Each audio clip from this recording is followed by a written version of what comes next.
We're back with a Fox News alert. U.S. Attorney David Weiss named special counsel in the Hunter Biden probe, but Republican leaders say it's just a continuation of the alleged cover-up.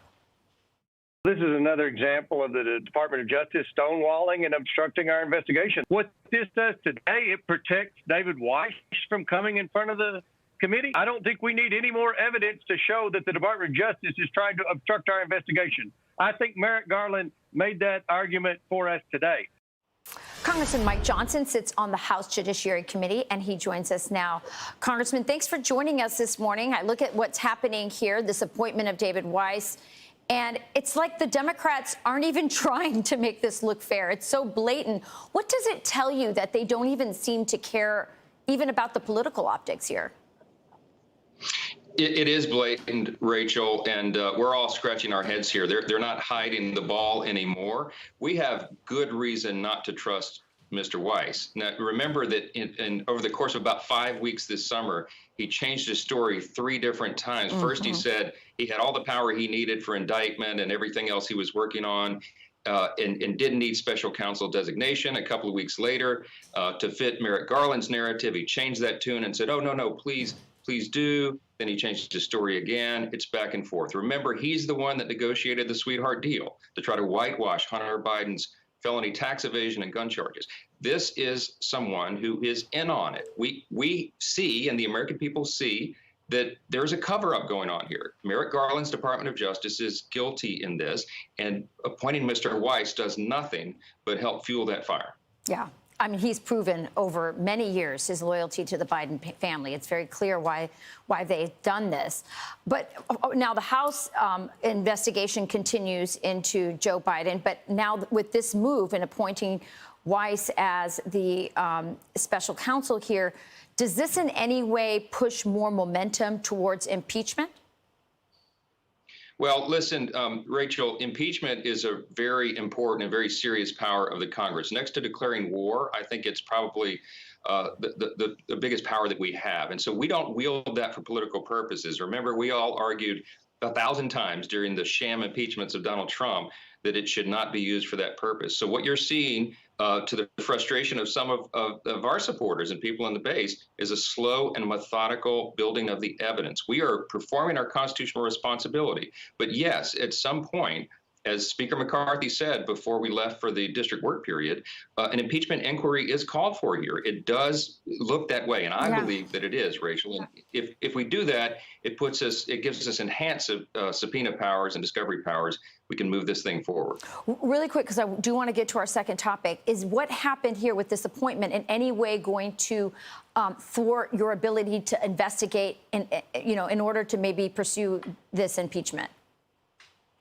Well, we hope not. I mean, there's a potential that it would impede our investigation further. But I will tell you, we are fully committed on oversight, judiciary, and our special committee on the weaponization of government to move forward in earnest. We have to. We are following the evidence where it leads. And I think we all have a suspicion where that's going to be. Yeah, well, we're very proud of the investigation. It's gone much better than I think people really thought, and uncovering a lot of things. Well, it looks like the GOP has sent a letter to FBI Director Christopher Wray after reportedly uncovering evidence that multiple FBI field offices coordinated to prepare anti-Catholic memo. So here is Senator Rick Scott writing to FBI Director Wray. He says the most recent revelations of frequent and repeated abuses of the FBI raise concern for the American people that there are no limits, legal or otherwise, on your investigative power, even when it comes to spying on American citizens. The American public's perception of a lack of accountability is dangerous and must be immediately addressed. So obviously, I'm Catholic. This is really close to heart for me. Our FBI, let's make it very clear, prepared memos that Christopher Wray said was only one rogue office, and now we find out there's multiple offices, so it looks systemic, in order to spy on traditional Catholics for what? Like accusing them of, again, white supremacy, which makes no sense at all.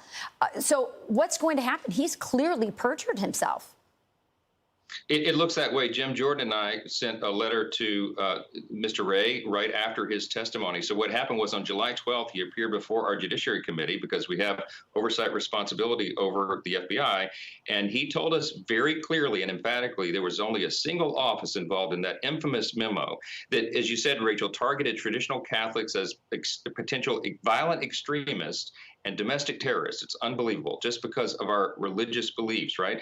And so he perjured himself. He either perjured himself because now we know it involved multiple offices, or he's lost control of the Bureau. And I think either one of those scenarios is alarming. And I think Director Wray has a real problem, and I think Congress has a real problem with him.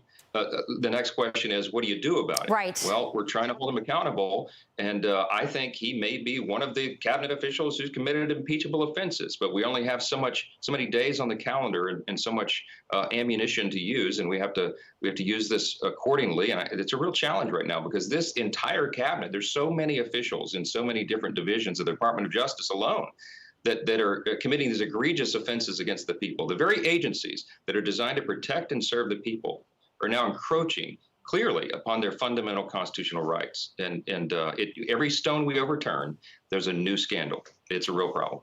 Yeah, it sounds like that's the point, though. Just so many things overwhelm the system, overwhelm the congressional calendar and their ability to investigate everything, and then they get away with it. This is a serious issue. We're going to continue to follow it. I hope we get lists. Who are the people on these, the Catholics on these FBI lists? I wonder if I'm on it. We need to get to the bottom of this. Has massive implications for anybody of faith. So thank you for continuing to investigate. I'm Steve Doocy. I'm Brian Kilmeade. And I'm Ainsley Earhart. And click here to subscribe to the Fox News YouTube page to catch our hottest interviews and most compelling analysis.